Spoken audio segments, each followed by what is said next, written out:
नमस्कार। हमारे दूरदर्शी और युग दृष्टा प्रधानमंत्री श्रीमान नरेंद्र मोदी जी के नेतृत्व में हम कोरोना के खिलाफ जंग लड़ रहे हैं। प्रधानमंत्री सारे विश्व में इकलौते नेता हैं जिन्होंने कोरोना के खिलाफ लड़ाई को एक नया आयाम प्रदान किया है। दुनिया के शक्तिशाली राष्ट्र जहां कोरोना के सामने धराशायी हो गए, हमारे प्रधानमंत्री नरेंद्र मोदी देश की 130 करोड़ जनता के साथ मिलकर एक सूत्र में उनको गूंथकर एक अलग दिशा में कोरोना की लड़ाई ले गए। और इसलिए दुनिया के बाकी कई देशों में जहां तबाही मच गई, वहां भारत ऐसा है जिसने संकट पर लगभग नियंत्रण पा लिया। मेरे प्रिय बहनों और भाइयों, बेटे बेटियों, शायद पहली बार ऐसा हुआ है कि मैं इतने दिन भौतिक रूप से आपसे नहीं मिल पाया। आप जानते हैं कि जनता मेरी जिंदगी है, मैं आपके लिए ही जीता हूं। पहले जब भी कभी संकट आया, मैं हमेशा आपके बीच में पहुंचा। परिस्थितियां कैसी भी रही हो, मैंने कभी अपने आप को आपसे दूर नहीं रखा। 23 तारीख की रात से शपथ ग्रहण के बाद 24 से सारे देश में लॉकडाउन घोषित हो गया। जहां बड़ा संकट, मेरी अंतरात्मा, मेरा मन लगातार बेचैन रहता था कि मैं कैसे आपके पास पहुंचूं। चाहे वो इंदौर हो, उज्जैन हो, जबलपुर हो, खंडवा, खरगोन, धार हो, रतलाम, मंदसौर हो, मुरैना हो, ग्वालियर हो, अलग अलग हिस्सों में जहां जहां इस संकट ने दस्तक दी, मुझे लगा कि मैं दौड़ के आपके पास पहुंच जाऊं, लेकिन भौतिक रूप से नहीं आ सका क्योंकि लॉकडाउन ने मुझे बांध रखा था। मैं भी मर्यादाओं में बंधा हुआ था। किस मुश्किल से मैंने अपने आप को रोका, ये मैं ही जानता हूं। पार्टी के निर्देश भी यही थे कि जाना नहीं है। आपके बीच भौतिक रूप से नहीं आ पाया, लेकिन मेरी अंतरात्मा सदैव प्रदेश के संकटग्रस्त भाइयों और बहनों के साथ रही।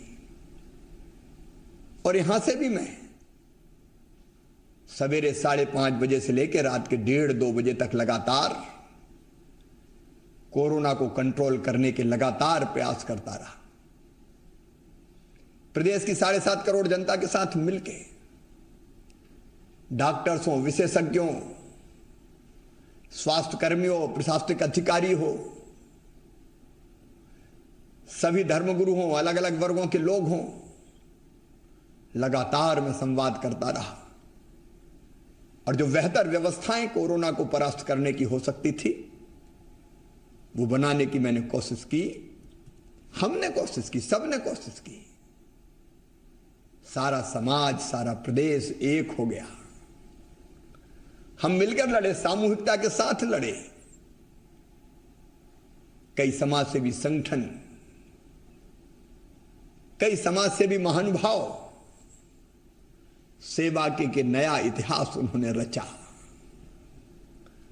हमारे कोरोना योद्धा, उनको मैं प्रणाम करता हूं। आज भारत की तीनों सेनाओं ने उनका अभिनंदन किया है। लगातार अपनी जान जोखिम में डालकर कोरोना के खिलाफ जंग लड़ते रहे। और आज इसी का परिणाम है कि देश में भी और विशेषकर मध्य प्रदेश में भी अब कोरोना संकट को हमने काफी कुछ नियंत्रित कर लिया है।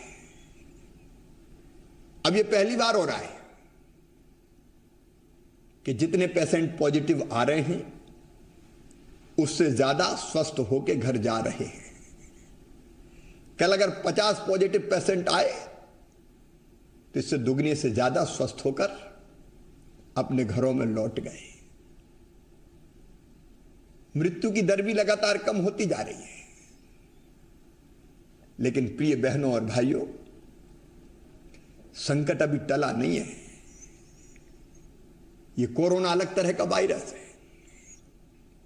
यह छापामार लड़ाई लड़ता है, कब कहां घुस जाए। क्योंकि एक भी व्यक्ति पॉजिटिव आ गया तो उसके कारण कई लोग संक्रमित हो जाते हैं। और इसलिए असावधान रहने की जरूरत नहीं है, सावधान और सजग रहने की आवश्यकता है। सावधानी हटी तो दुर्घटना घटी। हमारे ऐसे कई जिले जो ग्रीन थे, जहां एक भी पॉजिटिव प्रकरण नहीं था, उनमें से कुछ में एक एक, दो दो, तीन तीन पॉजिटिव पेशेंट्स संक्रमित होकर आ गए। और फिर यह संख्या तेजी से बढ़ती है। एक तरफ कई जिले ग्रीन हो गए, विदिशा हो, शिवपुरी हो, कई ग्रीन होने की राह पे, वहां कुछ नए भी संक्रमित हुए। इसलिए मैं सावधान कर रहा हूं। इस संकट से पूरी तरह से जीतना है तो हमको पूरे अनुशासन का पालन करते हुए, सामूहिकता से, विधि निषेधों का पालन करते हुए इस लड़ाई को लड़ना पड़ेगा। और इसलिए पूरे देश में लॉकडाउन की अवधि बढ़ा दी गई है। माननीय प्रधानमंत्री जी ने समय रहते संकट को पहचाना, आवश्यक उपाय किए, कदम उठाए। और अब सब मुख्यमंत्रियों से बात करके, पूरे देश से चर्चा करके फिर 17 मई तक इस लॉकडाउन को बढ़ाया है। हमने भी सभी क्राइसिस मैनेजमेंट ग्रुप जो जिलों में बने हुए हैं, उनमें केवल प्रशासनिक अधिकारी नहीं है। प्रशासनिक अधिकारियों के साथ हमारे सांसद, हमारे विधायक, समाजों के प्रमुख लोग सब सम्मिलित है। सबने एक स्वर से तय किया कि लॉकडाउन को अभी खोलना उपयुक्त नहीं होगा। यह संकट को फिर से निमंत्रण देना होगा। और इसलिए लॉकडाउन की अवधि 17 मई तक बढ़ाई जा रही है। लेकिन इस बार लॉकडाउन अलग ढंग से होगा। इसका स्वरूप परिवर्तित हो जाएगा। जान तो बचाना है, संक्रमण रोकना है, लेकिन जहान की चिंता भी करना है। और इसलिए माननीय प्रधानमंत्री जी ने, गृह मंत्रालय ने, गृह मंत्री जी ने, भारत सरकार ने नई गाइडलाइन भेजी है। और उस गाइडलाइन के हिसाब से जिलों को 3 भागों में बांटा गया है। हमारे प्रदेश में भी 3 भागों में जिले हमने बांटे। एक, वो जिले जो रेड जोन में है, मतलब जहां संक्रमण ज्यादा है, फैलने का खतरा भी है। दूसरे, ऑरेंज जोन, संक्रमण है लेकिन उतना नहीं है जितना रेड जोन में है, कुछ इलाके में है। और तीसरा, ग्रीन जोन, वो जिले जहां संक्रमण नहीं है या इक्का दुक्का मामला है। तो पूरे प्रदेश को इन 3 भागों में बांटा गया है। और 3 भागों में बांटते हुए यह फैसला किया गया है कि कुछ गतिविधियां अलग अलग जोन में जारी रह सकेंगी। मैं आज इस बारे में आपको ठीक ढंग से बताना चाहता हूं, आप ध्यान से सुनिएगा, क्योंकि संक्रमण भी रोकना है और लोगों की रोजी रोटी का इंतजाम भी करना है, आर्थिक गतिविधियां भी चालू रखना है, करना है। और इसलिए कुछ गतिविधियां रेड हो, ऑरेंज हो या ग्रीन हो, सब में प्रतिबंधित रहेंगी। सभी प्रकार की घरेलू और अंतर्राष्ट्रीय हवाई यात्रा, रेल सेवाएं, अंतर्राज्यीय बस सेवा मतलब एक राज्य से दूसरे राज्य में जाने वाली बसें, मेट्रो रेल हमारे यहां नहीं है इसलिए उसका जिक्र करने की आवश्यकता नहीं है। हमारे राज्य के नागरिक दूसरे राज्य में नहीं जा सकेंगे। सभी स्कूल बंद रहेंगे, कॉलेज, कोचिंग संस्थान, प्रशिक्षण संस्थान ऑनलाइन अध्ययन को छोड़कर ऑनलाइन अध्ययन किया जा सकेगा। स्वास्थ्य, पुलिस, शासकीय अधिकारी, स्वास्थ्य कर्मी, लॉकडाउन में फंसे लोगों हेतु आवश्यक हॉस्पिटैलिटी सेवाओं को छोड़कर अन्य सभी हॉस्पिटैलिटी सेवाएं प्रतिबंधित रहेंगी। Cinema, shopping mall, gym, swimming pool, sports complex, मनोरंजन पार्क, थिएटर, बार या अहाता, ऑडिटोरियम, सामुदायिक भवन और इसके समरूप अन्य स्थान, ये सब प्रतिबंधित रहेंगे। सभी प्रकार के सामाजिक, राजनीतिक, खेलकूद संबंधी, साहित्यिक, सांस्कृतिक एवं धार्मिक कार्यक्रम एवं गतिविधियां, इसकी अनुमति नहीं होगी। सभी धार्मिक स्थान, पूजन स्थल एवं धार्मिक समारोह नहीं होंगे। सभी जोन्स में ध्यान से सुने, क्योंकि सीनियर सिटीजन को इस वायरस से खतरा ज्यादा होता है। इसलिए 60 साल से ज्यादा आयु के नागरिक, दिव्यांग, गर्भवती बहनें और 10 साल से कम उम्र के बच्चे ये घर पर भी रहेंगे।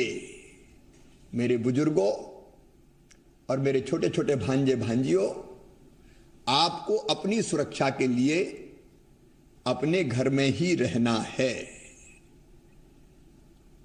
आवश्यक कार्य या स्वास्थ्य संबंधी कारणों से ही अत्यावश्यक कार्य जैसे चिकित्सा संबंधी, तो ही इनमें से कोई घर के बाहर जा सकेगा। शाम 7 बजे से लेकर सवेरे 7 बजे तक अत्यावश्यक सेवाओं को छोड़कर लोगों का आवागमन प्रतिबंधित रहेगा। कृपया करके शाम 7 बजे से लेके सवेरे 7 बजे तक कोई घर से ना निकले। ये पूर्णतः प्रतिबंधित गतिविधियां हैं। अब इसके अतिरिक्त रेड जोन में कंटेनमेंट एरिया के बाहर, ध्यान से सुनिए, रेड जोन में कंटेनमेंट एरिया के बाहर निम्न गतिविधियां संचालित की जा सकती हैं। लोगों का आवागमन केवल उन गतिविधियों के लिए हो सकेगा जिसकी अनुमति हो। 4 पहिया वाहन में अधिकतम 3 लोग एक ड्राइवर और 2 यात्री ही बैठकर जाने की अनुमति होगी, इससे ज्यादा नहीं जा सकेंगे। विशेष आर्थिक क्षेत्र सेज SEZ की गतिविधियां चालू होंगी। निर्यात इकाइयां मतलब ऐसी यूनिट जो अपने उत्पादन का एक्सपोर्ट करती है वो चालू रहेंगी। औद्योगिक क्षेत्र एक्सेस कंट्रोल के साथ चालू रहेंगे। अत्यावश्यक वस्तुओं और सेवाओं के निर्माता, ऐसे उद्योग जिनमें उत्पादन की निरंतरता आवश्यक है, सूचना प्रौद्योगिकी, हार्डवेयर निर्माण इकाइयां, जूट उद्योग, पैकेजिंग इकाइयां, नगरीय क्षेत्रों में निर्माण कार्य जिसमें केवल स्थानीय श्रमिकों या अमले का उपयोग हो, नवकरणीय ऊर्जा से संबंधित परियोजनाएं, ग्रामीण क्षेत्रों में सभी निर्माण की गतिविधियां, जो ग्रामीण क्षेत्र हैं कंटेनमेंट जोन एरिया के बाहर, वहां सब तरह के निर्माण की गतिविधियां जैसे मनरेगा के काम या बाकी निर्माण के काम वो सब चालू रह सकेंगे। आवश्यक वस्तुओं का विक्रय करने वाली दुकानें, जो जरूरी चीजें हैं उनको बेचने वाली दुकानें, ग्रामीण क्षेत्रों में सभी प्रकार की दुकानें, सभी तरह की दुकानें खुल सकेंगे। अत्यावश्यक सेवाओं से जुड़ी ई-कॉमर्स गतिविधियां, निजी कार्यालय 33% अमले के साथ, पूरे अमले के साथ नहीं, सरकारी कार्यालय उप सचिव एवं उच्च स्तर पर 100% उपस्थिति के साथ एवं शेष 33% अमले के साथ ये रेड जोन में कंटेनमेंट एरिया के बाहर ये गतिविधियां संचालित हो सकेंगी। कंटेनमेंट जोन में प्रवेश और निकास का द्वार एक ही होगा, पूरी तरह से सील करके रखा जाएगा। केवल अत्यावश्यक सेवाओं और मेडिकल इमरजेंसी के लिए लोगों को आवागमन की अनुमति होगी। आने और जाने वाले प्रत्येक व्यक्ति का रिकॉर्ड रखा जाएगा। अब ऑरेंज जोन में कंटेनमेंट एरिया के बाहर शेष गतिविधियां संचालित हो सकती है। जो मैंने बताई वो सारी गतिविधियां रेड जोन में चालू रहेंगी, वो तो रहेंगी, लेकिन उसके अतिरिक्त ऑरेंज जोन में टैक्सी और कैब में अधिकतम 3 लोग, एक ड्राइवर और 2 यात्री ही बैठकर जाने की अनुमति होगी। एक जिले से दूसरे जिले में लोगों का आवागमन केवल उन गतिविधियों के लिए हो सकेगा जिसकी अनुमति हो। उन क्षेत्रों में भी, इन क्षेत्रों में कृषि से संबंधित सभी कार्य, सभी प्रकार की दुकानें, आवासीय परिसरों में शॉपिंग कॉम्प्लेक्स, कपड़े की दुकानें, बिजली की दुकानें, मार्केट के बाहर स्थापित एकल दुकान, मार्केट नहीं खुलेगा लेकिन मार्केट के बाहर अलग अलग दुकान होती है, तो एकल दुकानें, ऑटो रिक्शा, नगर सेवा की बसें एवं समस्त प्रकार के उद्योग, सभी निर्माण कार्य, मनरेगा के कार्य आदि सभी प्रकार की गतिविधियों की अनुमति होगी। ये गतिविधियां चालू की जा सकेंगी। और बहनों, भाइयों, बेटे बेटियों, ग्रीन जोन में वो गतिविधियां तो चालू रहेंगी जो रेड जोन में और ऑरेंज जोन में चालू रहेंगी, लेकिन उनके अतिरिक्त सभी प्रकार की गतिविधियां ग्रीन जोन में संचालित की जा सकती हैं। जैसे कृषि से संबंधित सभी कार्य, सभी प्रकार की दुकानें, आवासीय परिसरों में शॉपिंग कॉम्प्लेक्स,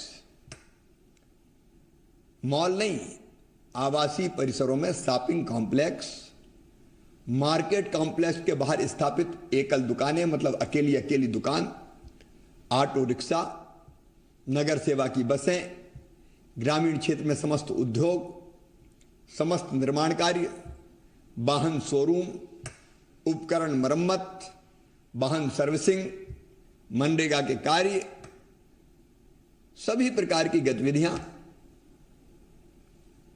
एक्सेस कंट्रोल के साथ औद्योगिक क्षेत्र, आवश्यक वस्तुओं सेवाओं के निर्माता, ऐसे उद्योग जिनमें उत्पादन की निरंतरता है, सूचना प्रौद्योगिकी और हार्डवेयर निर्माण की इकाइयां, और ग्रीन जोन में 50% क्षमता के साथ बसें भी चलेंगी। मतलब जो जिले ग्रीन जोन में आते हैं उनमें परिवहन की बसें चलेंगी, लेकिन अगर बस 50 सीटर है तो केवल 25 यात्री उसमें बैठेंगे। फिजिकल डिस्टेंसिंग का पालन करते हुए भर के नहीं जाएंगे, सारी सीट नहीं भरेंगी। बस डिपो भी 50% क्षमता के साथ संचालित हो सकेंगे। विवाह कार्यक्रम में जिला कलेक्टर अधिकतम 50 व्यक्तियों को शामिल होने की अनुमति देंगे। अब विवाह कब तक आखिर रोके, इसलिए ग्रीन जोन में 50 लोगों के साथ वर पक्ष वधू पक्ष के 25-25 विवाह संपन्न हो सकेंगे। और बाकी स्थानों पर भी ऑरेंज जोन में कंटेनमेंट एरिया के बाहर, रेड जोन में कंटेनमेंट एरिया के काफी बाहर, जहां सुरक्षित विवाह संपन्न हो सकते हों, बहुत कम संख्या में, वहां रेड जोन में 5-5 की संख्या हो सकती है, लेकिन अनुमति लेके होंगे। लेकिन ग्रीन जोन, ऑरेंज जोन में कंटेनमेंट एरिया के बाहर, ऑरेंज जोन में, ग्रीन जोन में तो कंटेनमेंट एरिया है नहीं, विवाह किए जा सकेंगे। अंतिम संस्कार में अधिकतम 20 लोगों को शामिल होने की अनुमति होगी। मेरे प्रिय बहनों और भाइयों, ये सारी गतिविधियां हमको चालू करनी है, लेकिन नई गाइडलाइन का पूर्णतः पालन करते हुए। जरा सी लापरवाही ग्रीन जोन को ऑरेंज या रेड जोन में बदल देगी, और ग्रीन जोन अगर ऑरेंज जोन या रेड जोन में बदल गया तो इस तरह की सारी गतिविधियां प्रतिबंधित हो जाएगी। और इसलिए आपको कोशिश करनी है कि आपका जिला अगर रेड जोन में है तो वो कैसे ऑरेंज जोन में आए। प्रशासन पूरी ताकत के साथ काम करेगा, लेकिन आपके सहयोग के बिना नहीं हो सकता। और ऑरेंज जोन से हम कैसे ग्रीन जोन में जाएं, इसके लिए आपको लगातार अनुशासन बनाते हुए प्रशासन के साथ मिलकर काम करना पड़ेगा।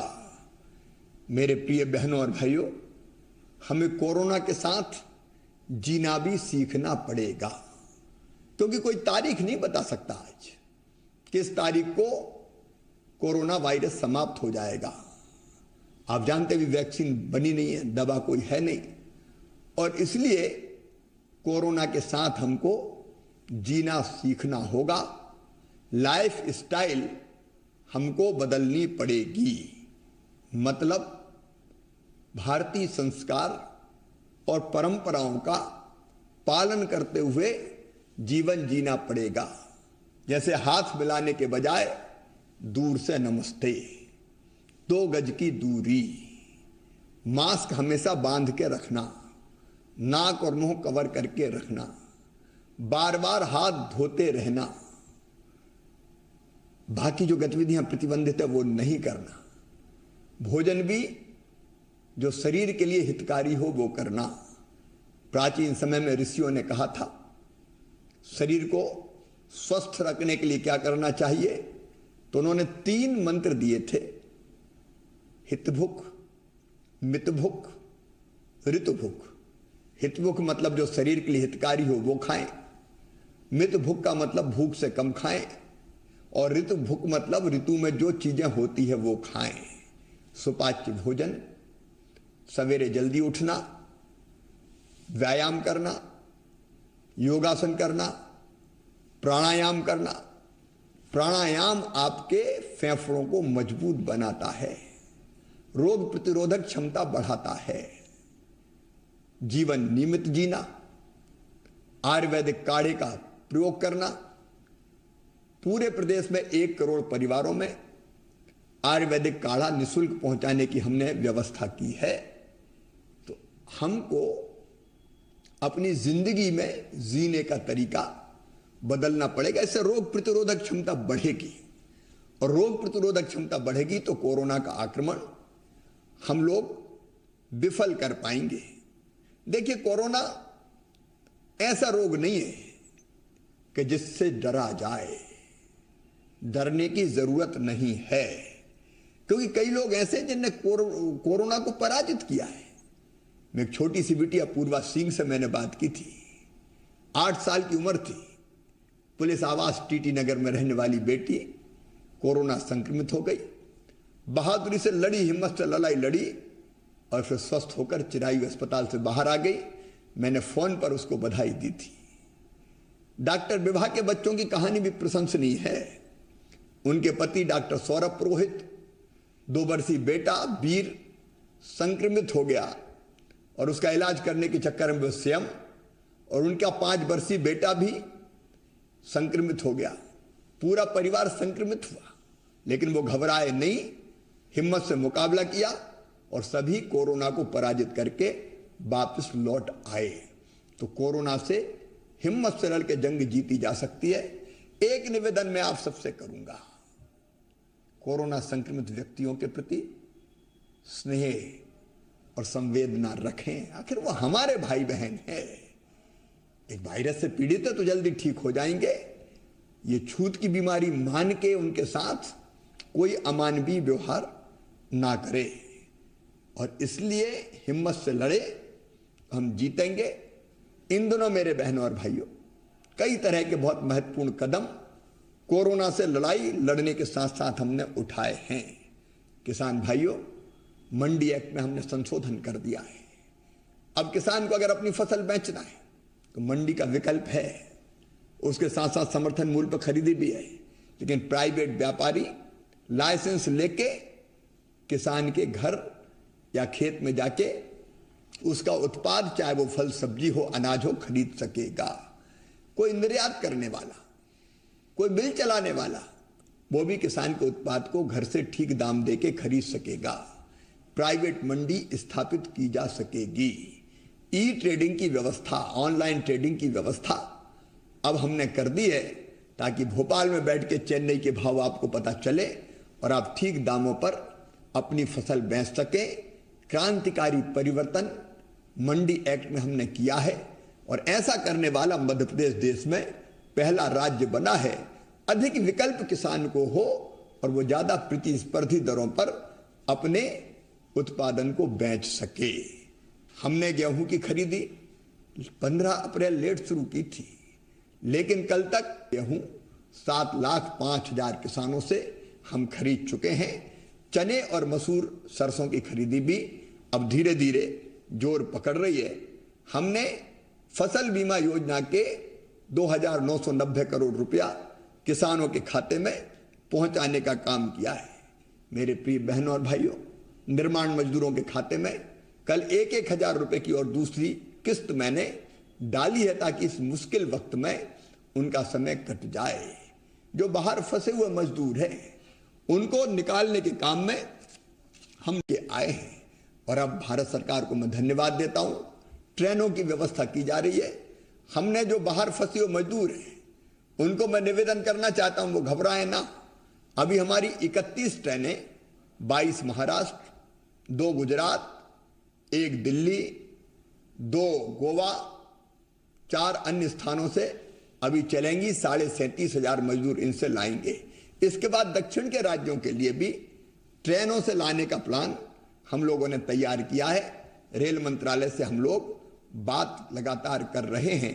हम मजदूरों को निकाल के लाएंगे और रेलवे को जो खर्चा लगेगा वो प्रदेश की सरकार जमा करेगी, मजदूर भाई बहनों को नहीं देना पड़ेगा। वापस आने के बाद कोई दिक्कत और तकलीफ ना हो, क्योंकि इसके पहले प्रदेश में ही 30,000 मजदूरों को एक जिले से दूसरे जिले में पहुंचाने का काम हमने किया है। कोई गरीब परेशान ना हो, इसलिए गरीबों को भरपूर राशन की व्यवस्था है। 3 महीने का पहले इकट्ठा दिया था, अब 2 महीने का और दे रहे हैं। प्रति व्यक्ति 5 किलो गेहूं चावल और 1 किलो दाल प्रदान की जाएगी।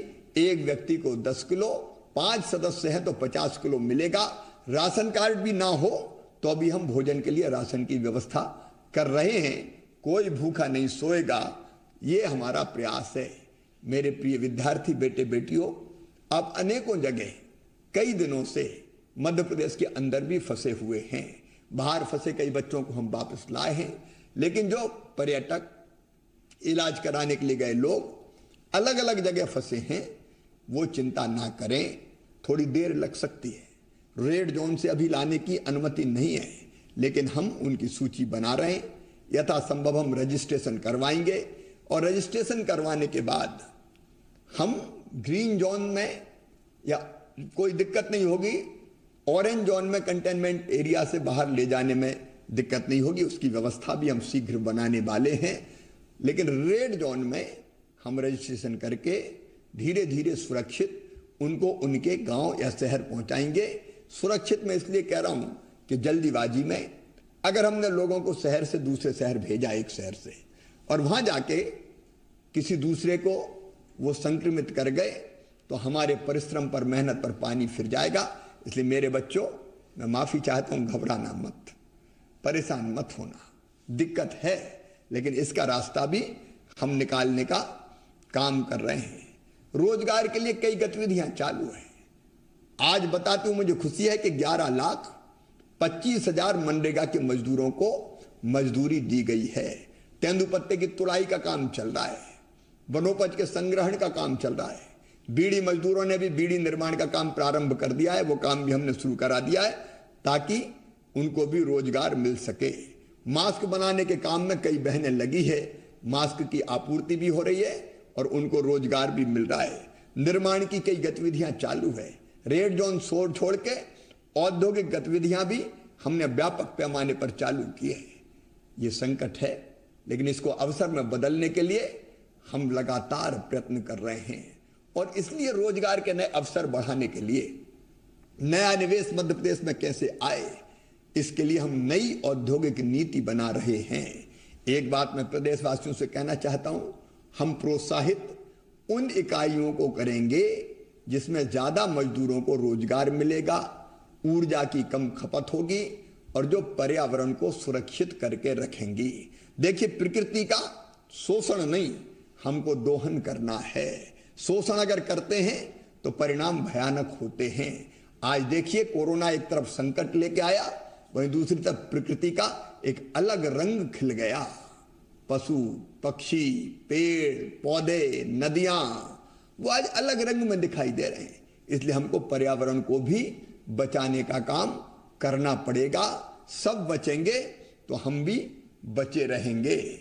स्वदेशी और स्वावलंबन पर हमारा जोर है। हमारी कोशिश ये होगी कि हम अधिकतम चीजें अपने प्रदेश में ही बनाने का प्रयास करें, अपने लोगों को रोजगार दें। छोटी छोटी कई इकाइयां खड़ी हो, और इसलिए चाहे वो लेबर लॉज हो और चाहे उद्योग नीति हो, सब में बदलाव के लिए हमारी एक्सरसाइज चल रही है।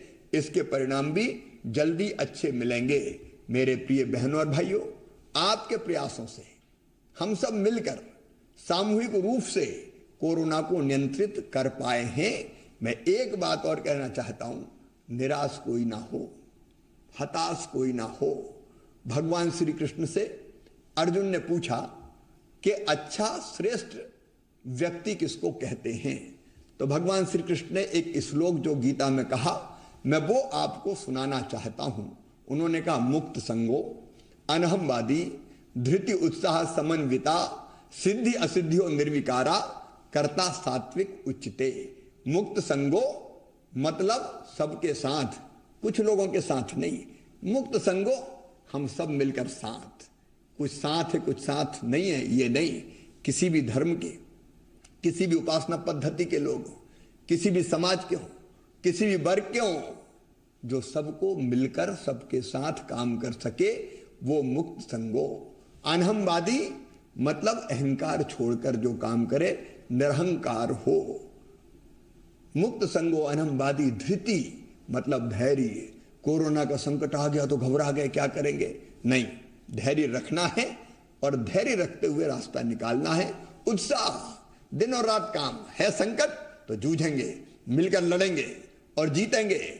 उत्साह से भरे रहें और सिद्धि असिद्धियों निर्विकारा। सफलता मिली तो ठीक है, हमने कोशिश की और संक्रमण थोड़ा बहुत और बढ़ गया तो घबराएं काहे को? फिर से कोशिश करेंगे, इसको पूरी तरह से नियंत्रित करेंगे। ऐसे व्यक्तियों को श्रेष्ठ व्यक्ति कहते हैं, सात्विक व्यक्ति कहते हैं। यह भगवान श्री कृष्ण ने कहा। इसलिए मैं आपसे निवेदन करना चाहता हूं कि हम इस मंत्र के अनुरूप अपना आचरण और अपना व्यवहार बनाए। डरना नहीं है, थकना नहीं है, लड़ना है और जीतना है। मानसिकता हमेशा सकारात्मक रखना। एक जगह गांव में एक मंदिर का निर्माण हो रहा था। मंदिर के निर्माण के काम में 3 मजदूर पत्थर तोड़ने के काम में लगे हुए थे। मई का महीना था, तपती धूप थी, मजदूर पत्थर तोड़ रहे थे, पसीना बह रहा था। इतने में एक साधु बाबा उस गांव पहुंचे। तीनों मजदूरों को काम करते हुए उन्होंने देखा तो एक मजदूर के पास जाकर रुक गए और उससे पूछा, क्या कर रहे हो भाई? मजदूर का चेहरा गुस्से से तमतम आ गया और बाबा की तरफ देख के बोला, दिखता नहीं है क्या? आंखें फूट गई है, किस्मत फूटी है, इसलिए पत्थर तोड़ रहा हूं। गुस्से में कहा। बाबा आगे बढ़ गए। दूसरा मजदूर मिला। दूसरे मजदूर से पूछा उन्होंने, क्या कर रहे हो भाई? तो दूसरा मजदूर अपेक्षाकृत शांत था। उसने कहा, बाबा दुनिया में अगर आए हैं तो जीना ही पड़ेगा और जीने के लिए, आजीविका के लिए, पेट भरने के लिए पत्थर तोड़ने का काम कर रहा हूं। वो तीसरे मजदूर के पास पहुंचे और उससे पूछा, क्या कर रहे हो? मजदूर का चेहरा प्रसन्नता से खिल रहा था और उसने कहा कि बाबा आप देख नहीं रहे, सामने भगवान के मंदिर का निर्माण हो रहा है और भगवान के मंदिर के निर्माण के काम में ये पत्थर तोड़ने का काम मुझे मिला है। मैं कितना सौभाग्यशाली हूं कि भगवान के मंदिर के निर्माण में मेरे हाथ से तोड़े हुए पत्थर लगेंगे।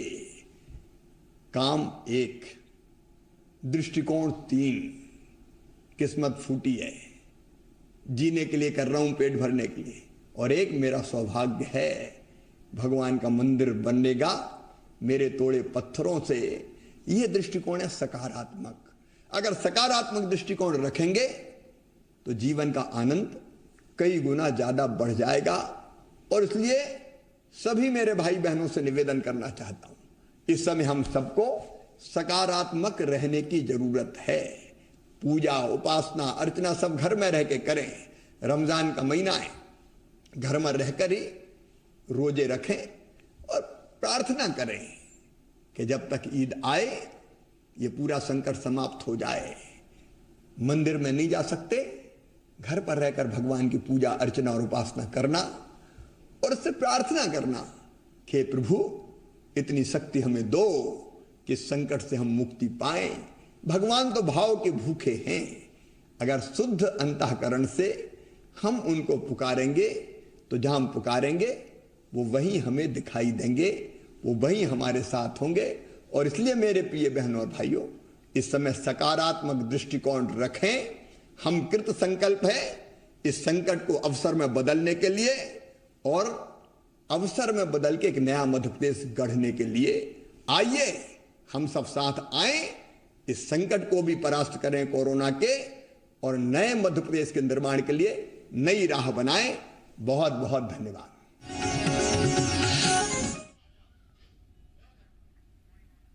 तो सुन रहे थे आप मुख्यमंत्री शिवराज सिंह चौहान को। उन्होंने कहा कि सरकार सभी जरूरतमंदों की मदद कर रही है। उन्होंने ये भी कहा कि लोगों को किसी भी तरह की दिक्कत नहीं होने दी जाएगी, और ये भी उम्मीद कर रहे थे लोगों से कि जिस तरह से सरकार, जिस तरह से अधिकारी पूरी ताकत के साथ काम कर रहे हैं, वैसे ही सब मिलकर कोरोना को हराएं और जो सरकार ने गाइडलाइन तय की हैं, जो केंद्र सरकार ने निर्देशित किया है, उसके आधार पर राज्य सरकार ने भी लोगों से अपील की है कि लोग सरकार का कहना मानें और लॉकडाउन का पालन करें। जो जोन वाइज स्थितियां बताई गई हैं, जो नियम बताए गए हैं, वो नियमों का पालन भी सभी को करना चाहिए। एक छोटा सा ब्रेक ले रहे हैं, हम तुरंत हाजिर होते हैं।